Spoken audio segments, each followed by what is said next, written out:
Baik,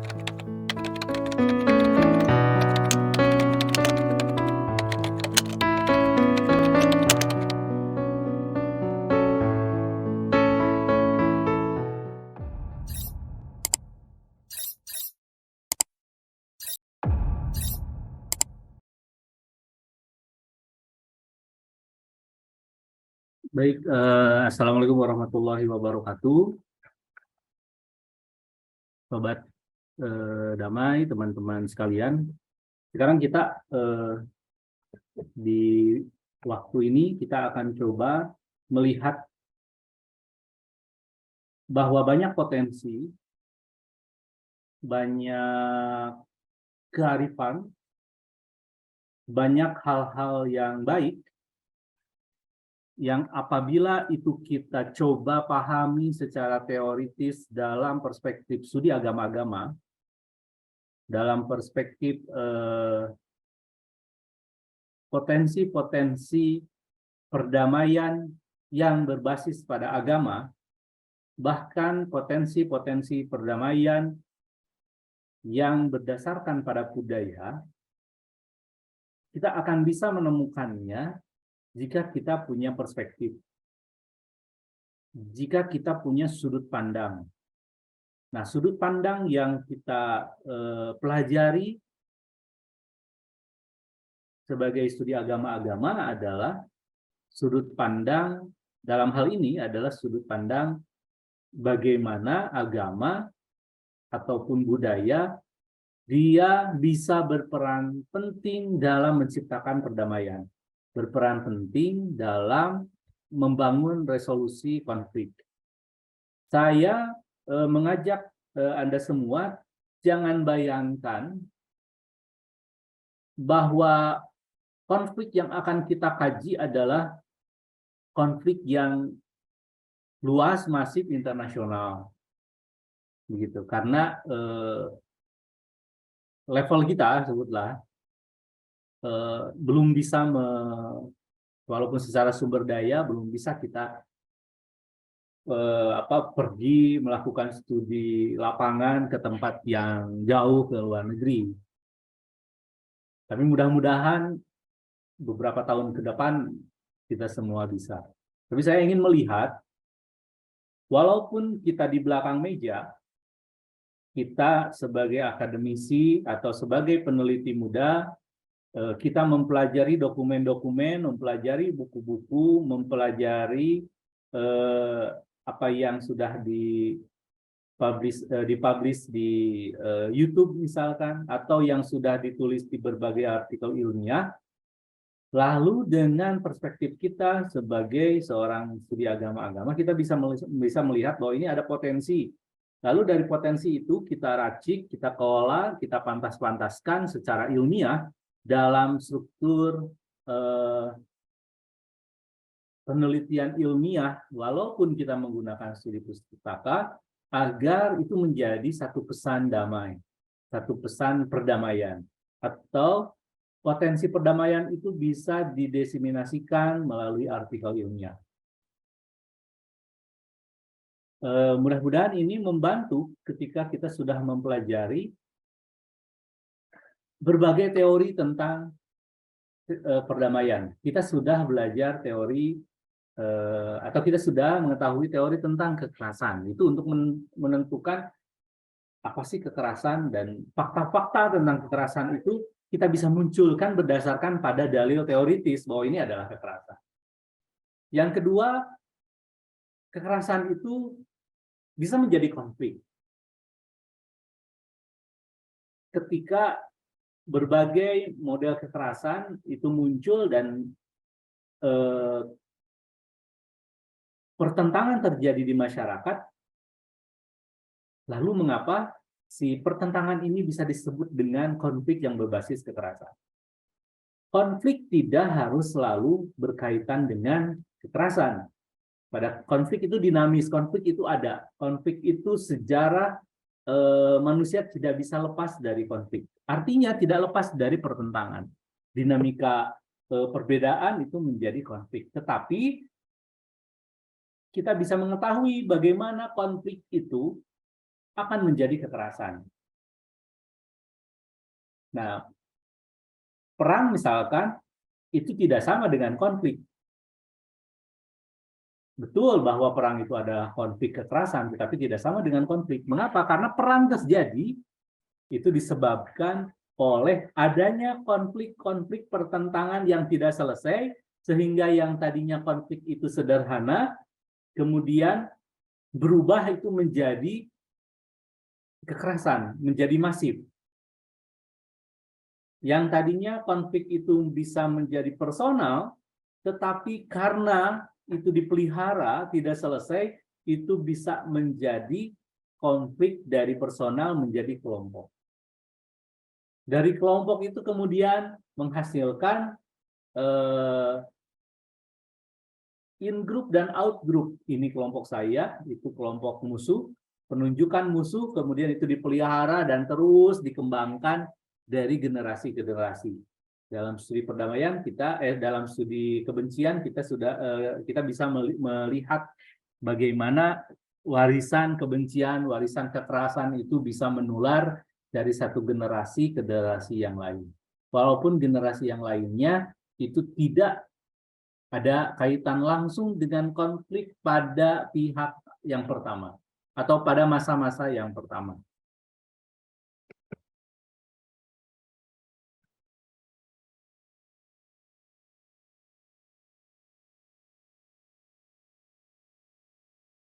Oke, yang paling mudah yang sering kita lakukan adalah penelitian kualitatif.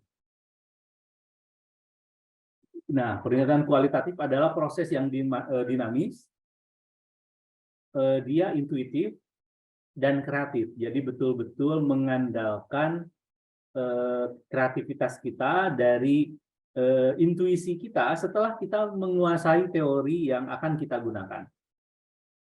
Apakah melalui penelitian kualitatif, dan kualitatif biasanya deskriptif ya, uraian itu bisa berupa argumen ataupun uraian itu bisa bersifat ekspositori, artinya dia menjelaskan gitu, menjelaskan dengan detail. Kualitatif itu bisa juga dengan interpretasi. Nah, itu ada proses yang dinamis dan tentu kreatif. Mengapa kreatif? Karena kita butuh nalar yang baik, baik itu adalah nalar teoritis ataupun nalar subjektif, dalam arti kemampuan kita mengemas data-data, mengemas fakta-fakta itu dengan struktur teori sehingga menghasilkan sesuatu yang keren, sesuatu yang baru, sesuatu yang menarik, walaupun itu sederhana. Nah, baik dengan penalaran induktif ataupun kita menggunakan penalaran deduktif. Secara sederhana,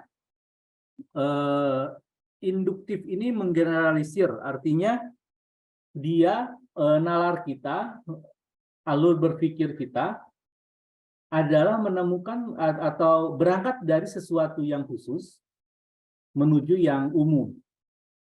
Berangkat pada fakta-fakta di masyarakat, kita mengamati, kita melakukan observasi, lalu fakta-fakta itu kemudian kita kemas secara berdasarkan dari seluruh teori dan menemukan pengetahuan yang baru. Contoh, fakta bahwa Cirende dia makan singkong karena dia sebagai perlawanan. Fakta lain, misalkan komunitas adat, dia menolak modernisasi. Adat Baduy misalkan dia menolak modernisasi, dia menggunakan sumber daya yang ada agar desanya berdaya. Dan fakta lain, misalkan kita menemukan Gandhi, dia lebih memilih menggunakan tenun daripada menggunakan mesin pakaian, mesin kain dari Eropa. Agar pertama masyarakatnya berdaya, kedua agar sumber daya yang diambil oleh penjajah pada waktu itu berkurang. Dan Gandhi menolak untuk memproduksi garam. agar si Inggris dia tidak mengambil garam dan menjadi komoditas untuk sumber daya mereka. Artinya si penjajah berkurang sumber daya yang bisa diambilnya karena masyarakat yang menolak. Yang satu bentuknya pakaian, yang satu bentuknya makanan, yang satu bentuknya perkebunan misalkan. Nah, itu kan fakta. Lalu kita menemukan satu pengetahuan baru dengan menyatakan bahwa sumber daya lokal itu bisa menjadi atau optimalisasi sumber daya lokal itu bisa menjadi bentuk perlawanan tanpa kekerasan. Satu sisi yang lain itu sebagai penguatan sumber daya internal satu komunitas. Nah, itu kan menjadi satu pengetahuan baru karena Anda menemukan fakta. Nah, itu istilahnya penalaran induktif. Yang kedua, kita perlu secara intuitif dan kreatif dalam penalaran deduktif. Kalau penalaran deduktif itu seperti menguji teori. Anda punya teori Galtung dalam hal ini. Anda mencoba memahami teori-teori Galtung tersebut. Lalu setelah paham, Anda uji coba, betul nggak? Ada nggak sih sebenarnya nir kekerasan itu? Jadi teori dulu yang Anda utamakan, lalu Anda ngecek ke lapangan. Oh ternyata ada. Oh ternyata banyak peribahasa Sunda, jika itu dimaknai kembali, diinterpretasi kembali, itu menandakan bahwa budaya Sunda adalah memiliki potensi perdamaian.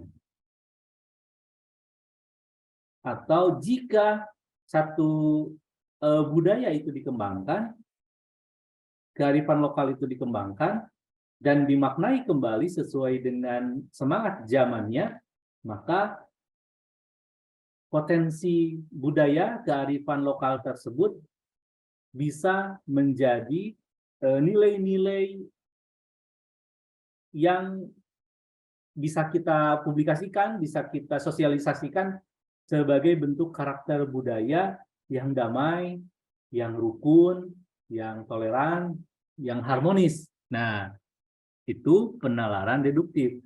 Jadi dari teori dulu lalu turun. Mau induktif atau deduktif, atau Anda bolak-balik di induktif dan deduktif, dalam menulis ini, dalam menggunakan nalar teoritis kita perlu imajinasi kreatif. Jadi seakan-akan tulisan itu sudah selesai di kepala kita menginginkan ini. Karena menurut saya,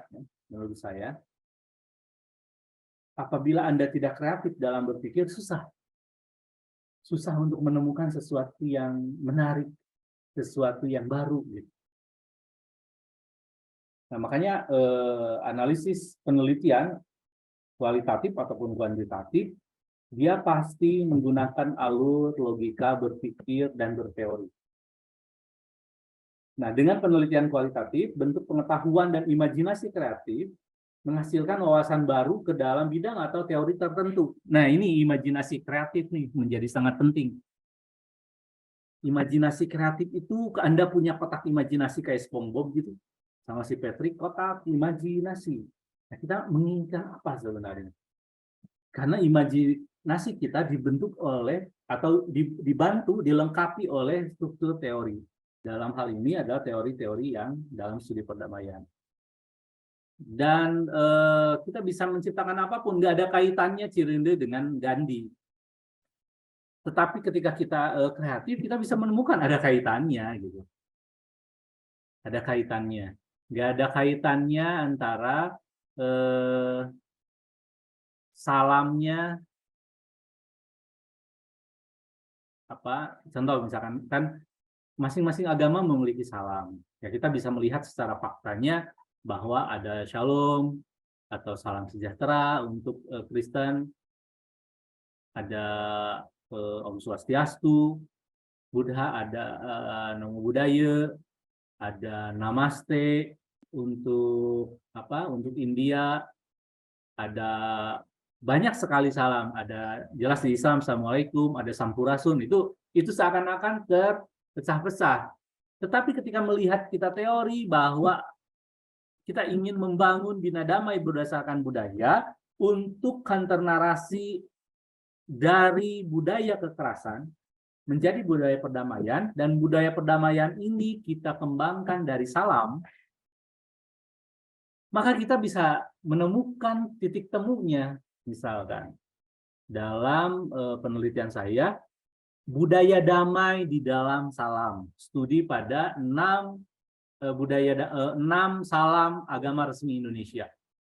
Itu yang digunakan oleh oleh Halako Damai ataupun oleh Godamai mengikuti apa yang dilakukan oleh pemerintah sebenarnya ketika mengucapkan 6 salam dari 6 agama resmi tersebut.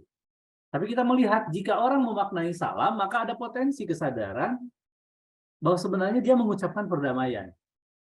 Gitu. Jadilah penelitian tentang bagaimana budaya damai di dalam salam 6 agama resmi di Indonesia. Apalagi jika Anda berani turun lagi lebih bukan hanya 6 agama resmi. Bagaimana budaya salam di dalam salam itu bahasa Inggrisnya greeting maksudnya ya. Salam sambutan gitu. Bagaimana salam di dalam agama-agama Nusantara. Mau misalnya yang di Cilende ataupun yang di Marapu, di agama bangsa Batak, mau di Sumba, Parmalin dan lain sebagainya. Pokoknya di dalam kebatinan kan itu suka di aliran-aliran kebatinan, Anda kemudian mengeksplorasi itu untuk menemukan satu bentuk pengetahuan atau satu statement teoritis yang baru atau menguatkan, melengkapi dari teori bahwa ada bagaimana caranya dalam membangun resolusi konflik yang berangkat dari budaya dan agama, dari budaya kekerasan menjadi budaya non-violence, budaya nir kekerasan. Nah, dari budaya nir kekerasan ini kemudian Anda cari di aspek mana? Mau di aspek salam, mau dari perlawanan sumber daya, mau dari peribahasa, mau dari interaksi, atau di Asmat melihat bagaimana kearifan lokal dan pesan-pesan perdamaian dalam membuat perahu misalnya. Salah satu contohnya di Asmat itu membuat perahu. Nah, yang ada kan tukang kayu yang junior, ada yang senior. Jadi kalau salah itu nggak dimarahin. Jadi si yang senior ini dia hanya akan menyimpan palu. Dia akan menyimpan palunya dari kayu pada tempat yang salah. Jadi nggak akan, woi mana itu balik dan sebagainya. Enggak gitu. Dia akan menyimpan palu yang biasa digunakan oleh seniornya itu di tempat yang salah. Dan orang sudah paham si yang juniornya itu yang sedang di kader itu bahwa di sana saya melakukan kesalahan. Di bagian perahu itu saya melakukan kesalahan. Nah, kayak gitu. Kan itu resolusi konflik, itu cara-cara. Pacantel misalkan. Ada cara yang saya kira udah hilang ya. Tetapi bagaimana resolusi konflik di Sunda? Pacantel. Dan itu menyelesaikan untuk masalah konflik-konflik kecil, pertentangan-pertentangan kecil, sehingga itu tidak meluas. Pacantel itu kan gitu ya, pacantel artinya sudah baik lagi ya. Nah, kenapa itu nggak dieksplor gitu? Kita cari literatur bagaimana kearifan Sunda, lalu mencari ada pacantel. Dan jika kita menggunakan metafilosofis atau studi interkultural, kita melihat pacantel ini ayat di mana wae. Ayat tuh misalkan pacantel di Sunda, di Jawa, di Sumatera, di di Nusa Tenggara Timur, di Bali, ayat tuh tradisi pacantel. Atau jangan-jangan pacantelnya model lain. Jadi ada yang cukup salaman aja, tapi ada kalau pacaran itu lebih karena gara-gara konflik. Ya. Nah, itu kan potensi perdamaian. Dan kita sebagai akademisi, kita melihat banyak hal yang itu perlu dimaknai kembali untuk membangun perdamaian. Setidaknya itu yang bisa kita lakukan. Gitu. Kalau perang Rusia sama Ukraina itu sih, mereka negara-negara NATO membantu Ukraina dengan mengirim rudal, mengirim senjata patungan ya, ada yang mengirim senjata, mengirim tank, mengirim pesawat dan lain sebagainya. Ya kita di Indonesia untuk membangun perdamaian kita mengirim tulisan-tulisan kita sebagai bentuk-bentuk potensi-potensi bina damai, potensi-potensi perdamaian. Begitu. Nah, proses ini menambah keasikan tertentu karena Anda sebagai peneliti dapat mengeksplorasi berbagai aspek pemikiran tentang topik tertentu. Nah, tentu di sini bibliografi beranotasi atau penelitian yang relevan atau penelitian yang terdahulu atau apa namanya literatur review itu penting karena semakin Anda banyak membaca, semakin imajinasi Anda banyak rujukannya. Dan tentu waktu dalam penelitian ini mempengaruhi dan kita sulit berpikir imajinasi karena tidak ada waktu untuk berpikir bebas. Nah, saya menyarankan tidak, saya nggak ada waktunya Pak. Tidak, bukan seperti itu. Tapi bagaimana menggunakan waktu dengan cara bebas. Jadi kita tidak terikat pada waktu yang di antara kesibukan kita, enggak. Kita bisa aja menggunakan waktu dengan bebas dan bijaksana sejauh kita bisa dalam 1 minggu ini. Ya kita memproses informasi yang dikumpulkan, lalu berpikir kreatif tentang topik, masalah, atau fenomena yang ingin kita selidiki atau yang ingin kita teliti. Jangan nunggu waktu, saya nunggu waktu kosong Pak, jangan. Waktu yang ada kita nikmati untuk berpikir di antara kesibukan-kesibukan. Mungkin Anda bisa menemukan ide ketika Anda lagi jalan-jalan. Mungkin Anda bisa menemukan ide ketika lagi ngobrol. Nah, itu kan bebas kita menggunakan waktu. Tidak harus bahwa, saya hanya bisa menulis kalau waktunya jam segini, harus kondisinya seperti ini. Tidak. Nah, ini perspektif kita diubah. Kita bebas menggunakan waktu. Nah, kadangkala kita ingin menemukan satu topik yang menarik sebagai sebuah solusi. Dan kadangkala mungkin kita tidak dapat memecahkan masalah itu. Ya udah, kita perlu out the box, kita perlu keluar dari kepenatan kita. Ya udah biarin aja dulu, tapi kita seakan-akan si masalah itu kita simpan di luar dan kita hanya melihat aja tanpa menilai. Saya ulangi lagi, kita hanya melihat saja tanpa menilai. Kita melihat bahwa itu adalah masalah, tetapi tidak harus kita menilai itu adalah masalah sulit. Itu adalah masalah yang membebankan. Enggak, biarin aja itu adalah sebuah masalah, titik.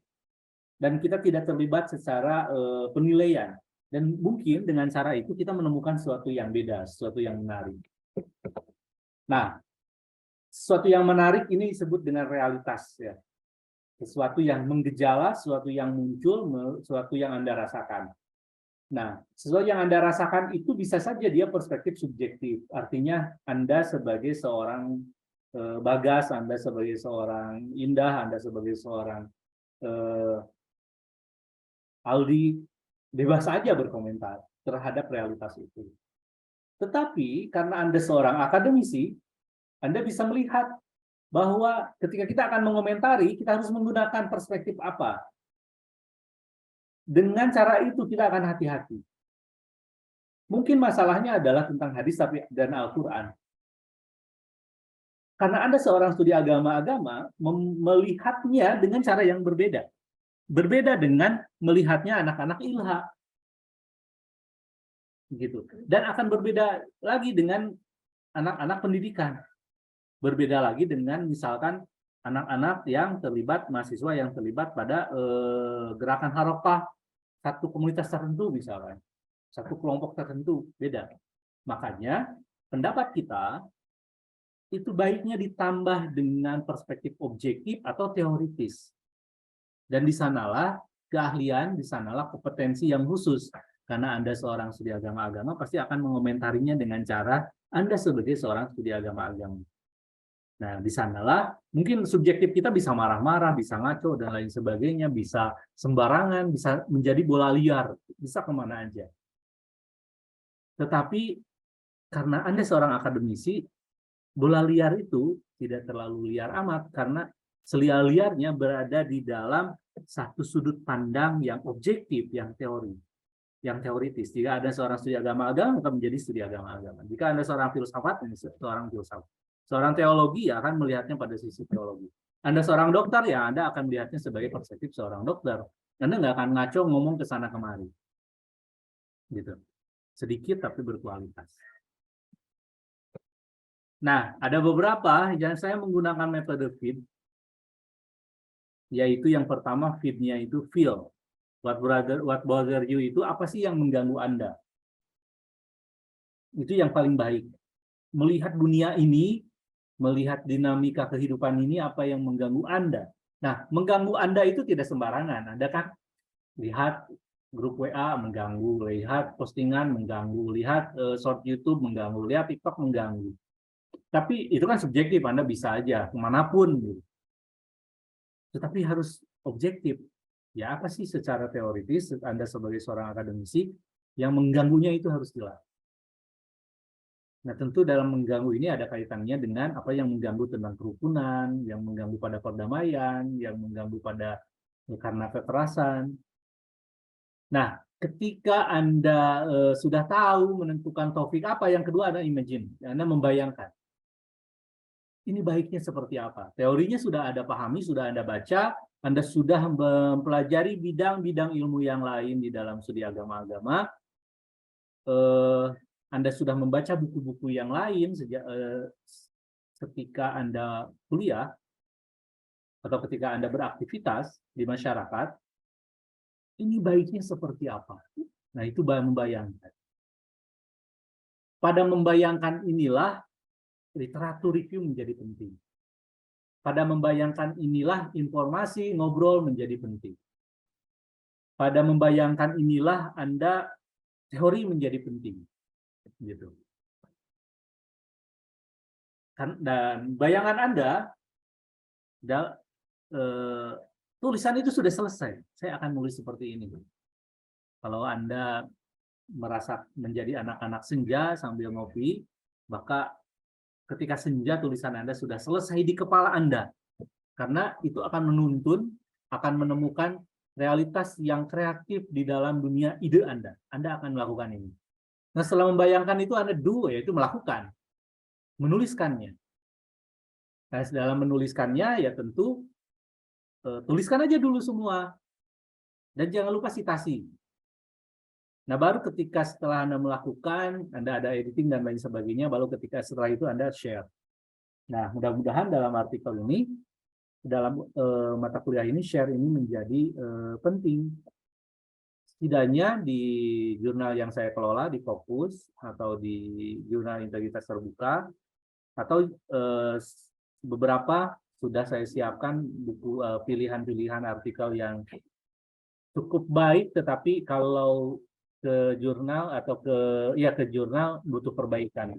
Saya rencananya akan menjadi buku. Dan ya kan bukan menjadi buku saya. Itu kayak kumpulan tulisan nama-nama Anda tetap muncul. Nah, itu tahapan berpikir di dalam kepala Anda. Apa sih yang mengganggu saya sebagai seorang studi agama-agama, khususnya dengan kaitannya dengan perdamaian. Tahapan kedua, membayangkan harusnya seperti apa. Dan membayangkan ini referensi menjadi penting. Teori menjadi penting. Lalu Anda melakukan, menulis, dan mempublikasikan.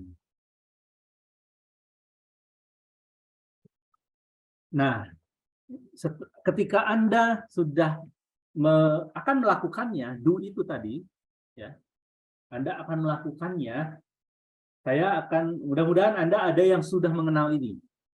Ada teori Imran namanya, Introduction, Method, Result, and Discussion. Ya, barulah ketika Anda melakukannya, Anda menggunakan template. Kan Anda sudah membayangkan nih, dan saya akan melakukan A, B, C, D, gitu. di kepala Anda sambil ngopi, atau kalau ibu-ibu sambil makan seblak, atau apapun lah yang bikin Anda bahagia dan imajinasi Anda menjadi kreatif.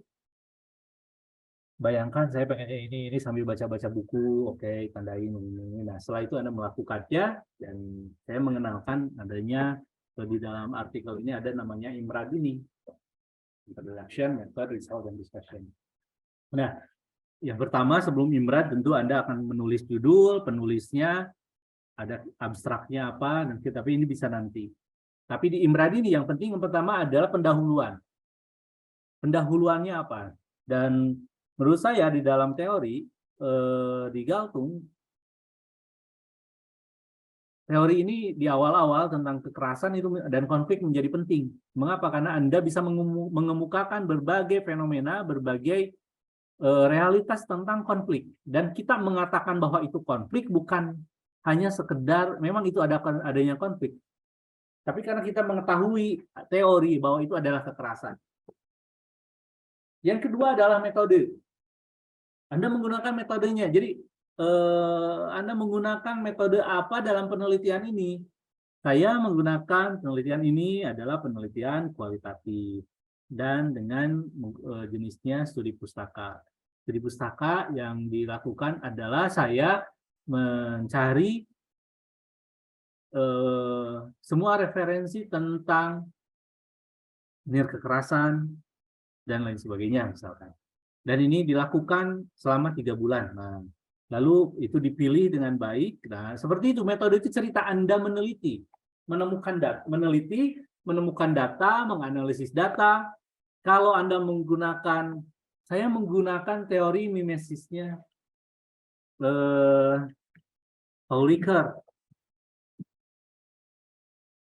Jadi kalau ada struktur di dalam hermeneutik misalkan bahwa data itu harus A, B, C, D. Nah, kalau Anda mau menggabungkan antara teori di dalam mengolah data, Anda menggunakan satu teori tertentu, yaitu di metode. Contoh misalkan Anda menggunakan penelitian fenomenologi, berarti itu metodenya. Ketika Anda menggunakan studi fenomenologi, selain dia dia sebagai alat untuk atau dia sebagai metode untuk menemukan makna di dalam fenomena, sisi yang lain dia memiliki satu alur berpikir dalam mengambil datanya. Harus ada hipoke, harus ada konfirmasi dan lain sebagainya. Nah, itu di metode. Metodenya apa? Mau kualitatif, kuantitatif, bahkan bisa dijelaskan, oh ini studi pustaka atau lapangan. Kalau lapangan, apakah ada wawancara? Kalau studi pustaka, Anda menggunakan buku apa sebagai rujukan? Atau topik apa buku-bukunya?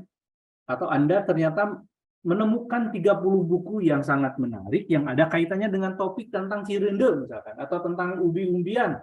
Ya itu bisa dimunculkan.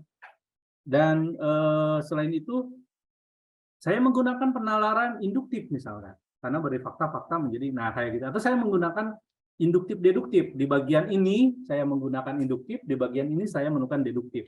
Nah, itu kan proses berpikir Anda dalam mengambil data itu diturunkan di metode. Nah, yang ketiga adalah hasil dan pembahasan. Result and discussion. Nah, kalau luar negeri kebanyakan hasil itu dipisah. Diskusi pembahasan dipisah. Tapi di Indonesia atau yang kita gunakan, hasil dan diskusi disatukan. Hasilnya berupa statement-statement temuan, diskusinya adalah berupa penjelasan dari temuan tersebut. Contoh, cirende memiliki kearifan lokal dalam hal makanan. Contoh ya, tadi berdasarkan dari kasus Baga. Nah, mengapa? Nah, itu kan temuan, nah itu di result, itu di hasil. Dan biasanya kita gunakan statement temuan itu sebagai hasil 3.1. Lalu itu diterjemahkan, dijelaskan, dan lain sebagainya di dalam diskusi. Jadi penjelasannya adalah bagian pada diskusi. Makanya hasil dan diskusi. Nah, di dalam diskusi ini, teman-teman sekalian, di dalam diskusi ini siapa aja yang diajak diskusi? Pertama, yang diajak diskusi adalah diri Anda sendiri, imajinasi kreatif Anda. Yang kedua, yang diajak diskusi adalah teori Anda. Jika teori itu ada, terdiri dari dua tokoh, berarti ada dua tokoh yang Anda ajak. Jika teori itu adalah dari satu tokoh, berarti ada satu orang tokoh yang Anda ajak diskusi, Anda ajak ngobrol untuk ngobrolin tentang hasil. Udah dua tuh. Lalu yang Anda ajak diskusi adalah literatur review, penelitian terdahulu. Jika tadi saya mengatakan sebutlah ada 15 peneliti sebelumnya yang meneliti yang sama.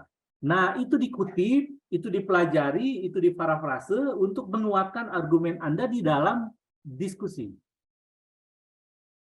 Jadi udah ada 17 orang yang Anda ajak ngobrol di diskusi ini.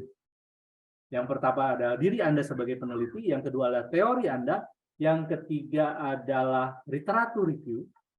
Kalau literatur review-nya bukunya 15, berarti ada 15 peneliti yang Anda ajak ngobrol. Udah 17.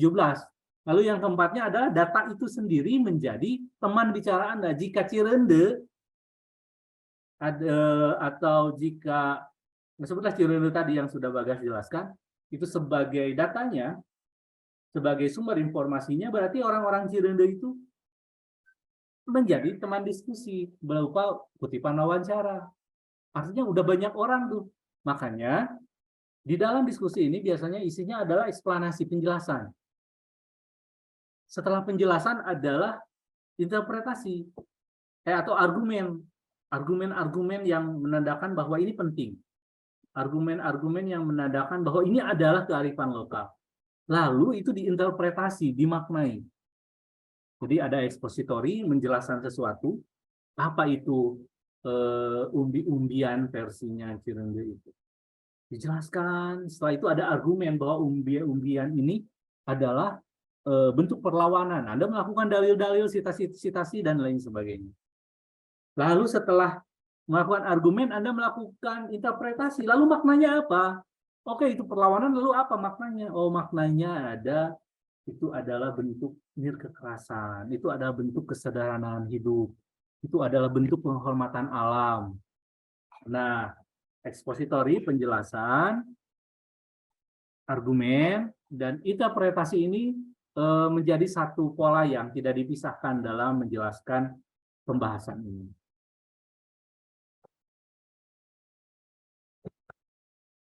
Nah, di introduction ini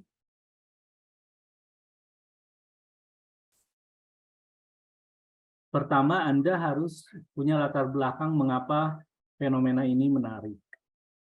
Nah, biasanya fenomena dunia yang awal-awalnya dari dunia ada yang seperti ini, lalu turun ke fenomena yang lebih ada di sekitar kita. Di Indonesia juga ada misalkan. Jadi itu di latar belakang. Yang kedua adalah riset teoritis yang tadi di literatur review. Bahwa apa yang dibicarakan ini juga dibicarakan oleh orang lain. Tapi jangan dulu ngomongin tentang hasilnya ya.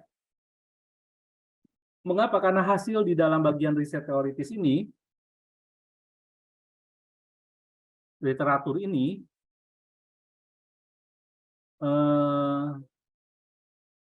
ini akan ajak kita ngobrol di dalam pembahasan. Itu disebut dengan, ini kan fenomena realitas, ada realitas, atau fenomena di dalam realitas, ada fenomena literatur. Nah, tahap yang kedua ini adalah fenomena literatur. Fenomena literatur itu bahwa fakta yang ada di masyarakat itu pun dibicarakan di dalam literatur review, di dalam berbagai literatur. Nah, setelah itu ada pertanyaan penelitian. Penelitian Anda akan seperti apa?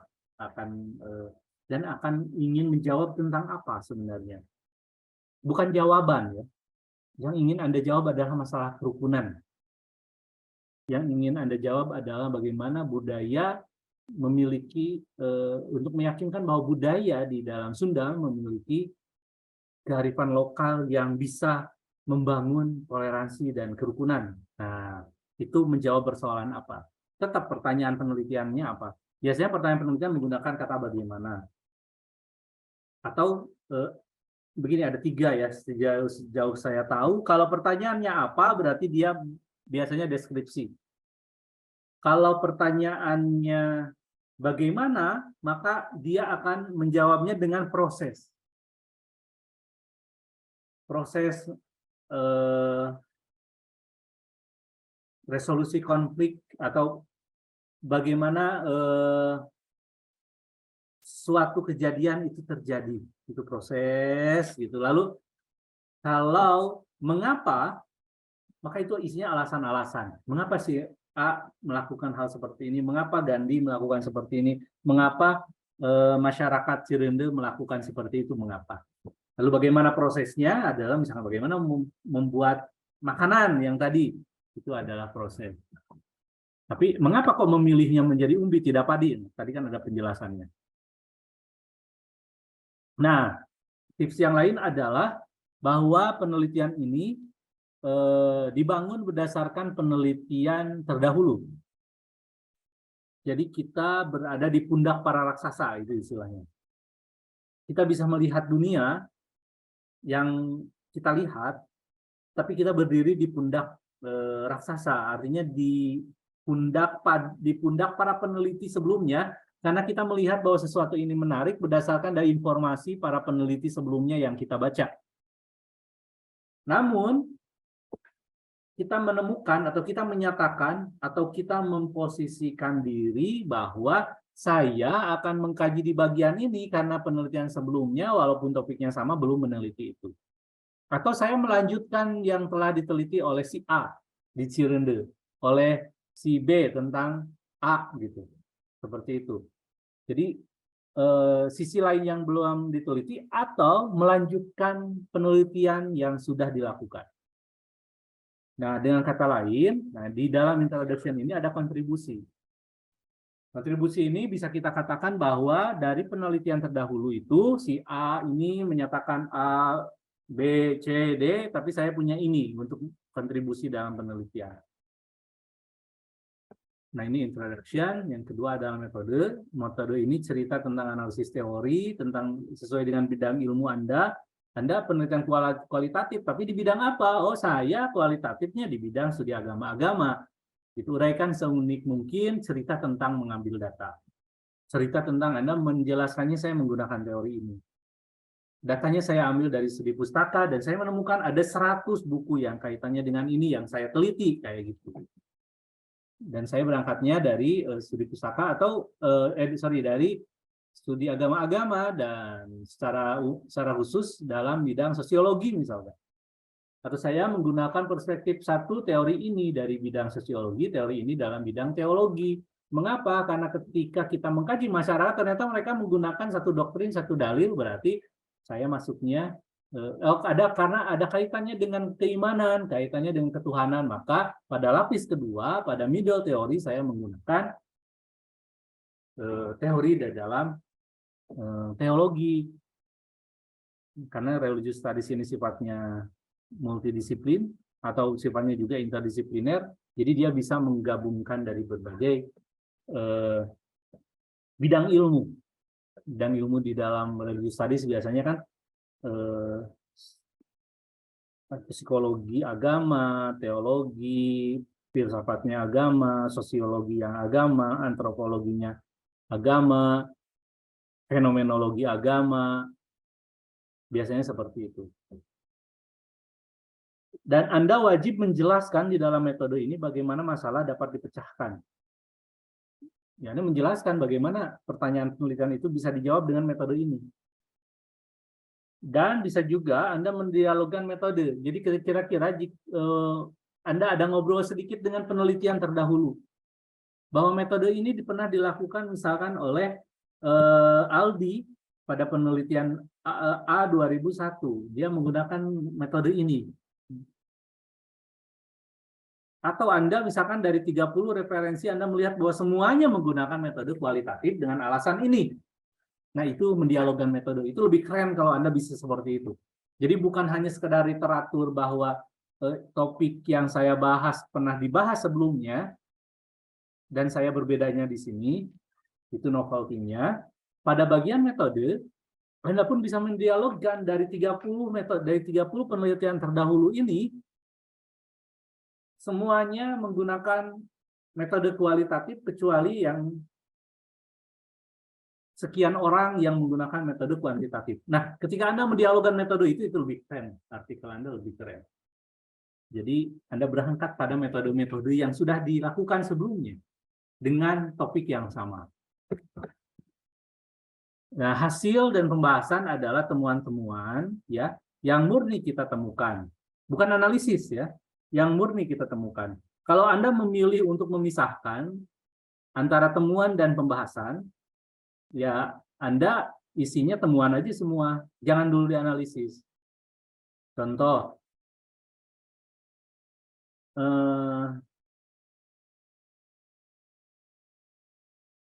kalau tentang sulit ya, kalau tentang ini misalkan tentang gerakan keagamaan, karena kemudian Anda melihat apakah gerakan kelompok agama A dia menggunakan sumber daya dari anggotanya atau tidak. Dan Anda melakukannya dengan wawancara.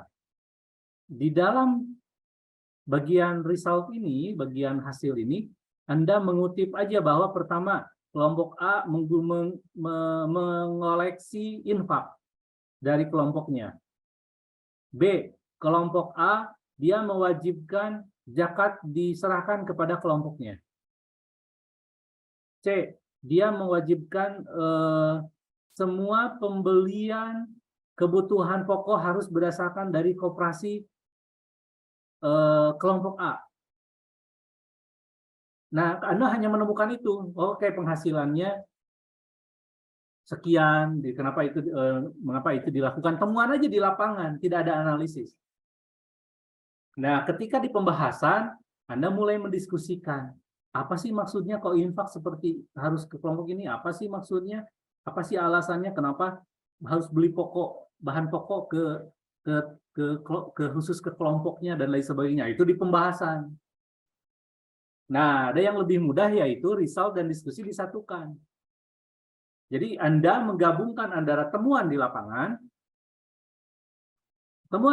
dan penjelasan. Nah, saya ingatkan lagi, ketika kita ngomongin penjelasan, yang diajak ngobrol itu diri kita, yang diajak ngobrol itu data yang di lapangan atau dari buku-buku, yang diajak ngobrol itu ada teori yang kita gunakan, yang diajak ngobrol itu adalah sekian jumlah artikel yang jadi penelitian terdahulu. Jadi banyak orang, maka diskusi Anda semakin kaya.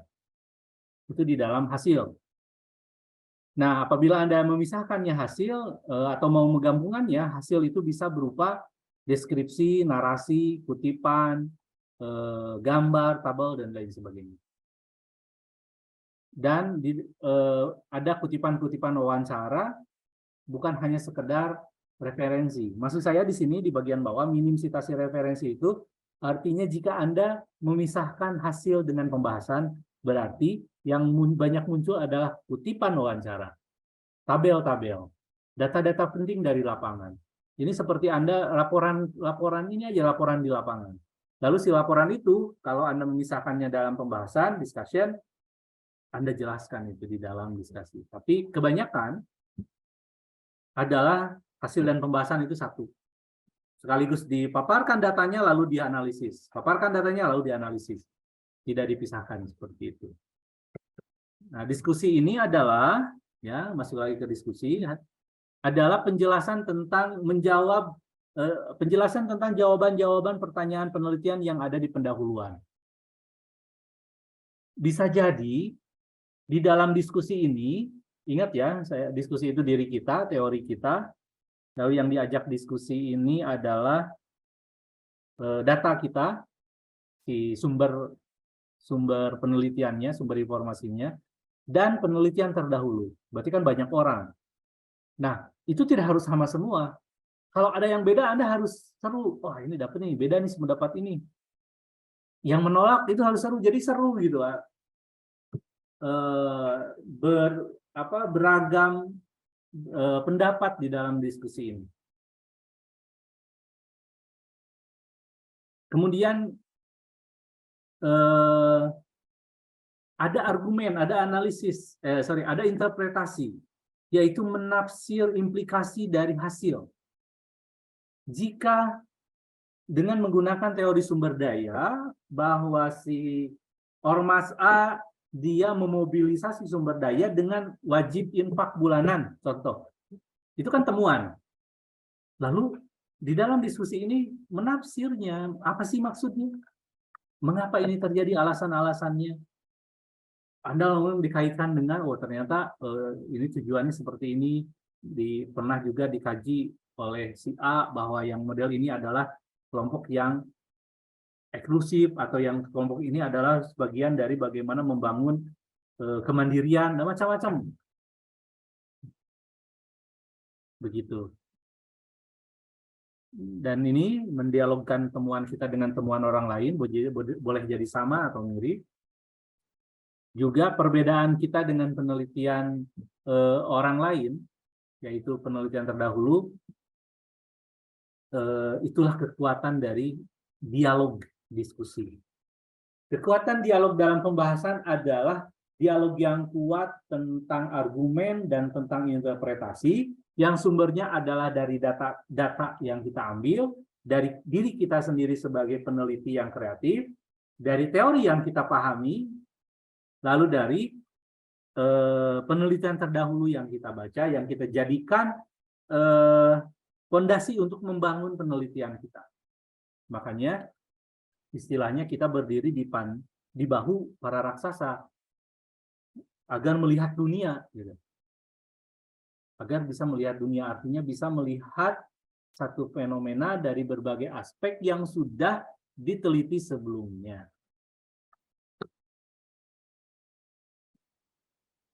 Oke, di konklusi adalah, ini bagian akhir dari diskusi, apapun yang kita temukan, maka itulah temuan kita. Ini hasil dari diskusi tadi. Ya, sederhana, singkat, dan padat. Dan di dalam artikel ilmiah, konklusi ini ditambah juga dengan saran. Oke, kalau saya menemukan ini, saran saya adalah yang pertama, untuk pemerintah apa? Atau ada yang kaitannya dengan kebijakan apa? Yang kedua, untuk masyarakat apa? Untuk membangun satu masyarakat yang lebih baik seperti apa? Kalau pemerintahnya kaitannya dengan kebijakan, yang kedua misalkan ada untuk pemerintah, untuk masyarakat adalah bagaimana membangun masyarakat yang madani, masyarakat yang baik. Dan yang terakhir adalah ini untuk keilmuan apa? Makanya penting nanti di metode Anda berangkatnya dari ilmu apa? Penting di sini disampaikan. Yang terakhir ada referensi. Apapun yang Anda kutip di dalam artikel itu menjadi referensi. Dan apapun yang Anda referensikan, disimpan di referensi, itu adalah yang kita kutip. Dan kita menggunakan Mendeley, ya, Anda belajar, mudah-mudahan Anda sudah belajar itu, kita menggunakan Mendeley dengan apa? 6. Dengan apa 6 ini? Lalu, saya di dalam template yang dibagikan, saya menambahkan bahwa sitasi dengan menggunakan apa 7 atau 6 ini saya minta dengan halaman. Mengapa? Karena sekarang zamannya artificial intelligence, Anda kan bisa bertanya ke aplikasi yang mungkin Anda bisa langsung copy paste, atau bukan Anda ya, sekarang lagi musim, maka saya menambahkan halaman, jadi Anda punya kejujuran bahwa oke, misalkan Anda mencarinya berdasarkan pada aplikasi yang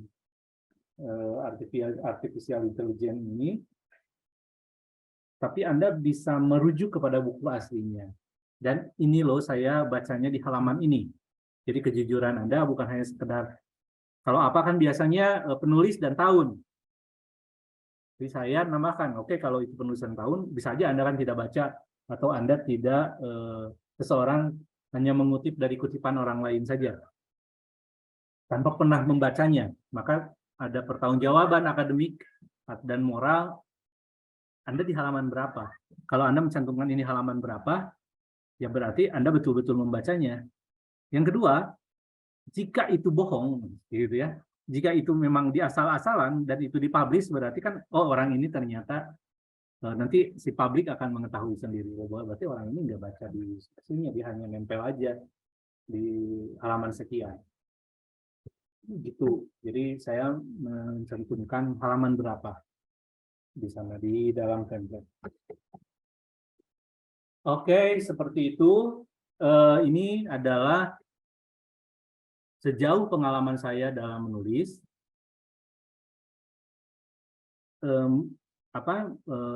Penjelasan yang tadi dengan metode feed, feel, imagine, do, share, yang ini ada tahapan imajinatif yang kreatif di dalam kepala kita, bahwa apa yang mengganggu Anda, lalu ada bayangkan baiknya seperti apa, lalu di dalam membayangkan itu banyak literatur dan lain sebagainya, lalu ada do ini tentu melakukannya, Anda melakukan citasi, Anda membaca buku dan lain sebagainya, lalu share, dipublish maksudnya, kalau dipublish ataupun gitu. Dan ada metode yang secara umum biasa digunakan, memberat, introduction, metode, result, dan diskusi, ya, dan pembahasan. Dan yang kita gunakan, atau yang sering kali digunakan, kebanyakan ya, di artikel-artikel di jurnal-jurnal ilmiah itu, hasil dan pembahasannya disatukan. Mungkin itu lebih memudahkan. Demikian, mudah-mudahan yang tahapan-tahapan berpikir ini dan tahapan-tahapan dalam menulis ini bisa membantu kita semua dalam aktivisme sosial kita sebagai akademisi membangun perdamaian, atau setidaknya kita memberikan sedikitlah sumbangsih intelektual kita untuk membuat narasi perdamaian. Dan karena kita akademisi, kita berangkatnya pada satu struktur pemikiran ilmiah, satu struktur penulisan ilmiah. Tentu saja model ini adalah model yang digunakan oleh skripsi, model yang digunakan oleh tesis, model yang digunakan oleh disertasi, cara berpikir ini. Karena cara berpikirnya sama sebenarnya. Cuma nanti bentuknya aja beda. Ada yang bentuknya skripsi, bentuknya tesis, dan bentuknya disertasi. Dan secara umum, ini adalah cara menulis ilmiah yang sekarang menjadi hal yang wajib ya di perguruan tinggi untuk memberikan sumbangsi intelektualnya, hasil penelitiannya dalam publikasi-publikasi jurnal ilmiah. Sisi lainnya yang saya ingin tekankan, ini cara berpikir yang baik, yang ilmiah, yang bisa membantu kita untuk berpikir yang lebih baik, menentukan sikap yang lebih baik, berbicara yang lebih baik, dan untuk kehidupan yang lebih baik tentunya. Jadi kita tidak harus selalu terbawa semua informasi, harus terbawa semua keadaan, situasi di realitas kita, tapi kita punya titik pijak yang jelas dalam melihat realitas. Jadi seperti itu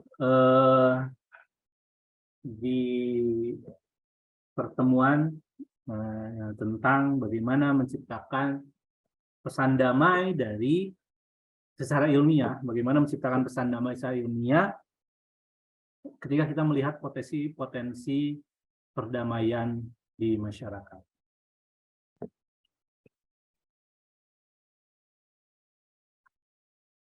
Baik, apakah Oke, kalau tidak ada, terima kasih semuanya. Mudah-mudahan materi ini bisa membantu, bukan hanya pada studi perdamaian, atau semua yang Anda butuhkan untuk hidup Anda di tahun-tahun mendatang setelah studi ini selesai. Saya ucapkan silakan Anda selamat berkarya dan menulis. Oke, saya kira seperti itu. Izinkan saya tutup. Allahumma anfa'na bima 'allamtana wa 'allimna ma yanfa'una wa zidna ilman. Wassalamualaikum warahmatullahi wabarakatuh. Waalaikumsalam warahmatullahi wabarakatuh. Terima kasih banyak Bapak. Terima kasih Pak. Terima kasih. Banyak Bapak. Waalaikumsalam. Terima kasih banyak Bapak.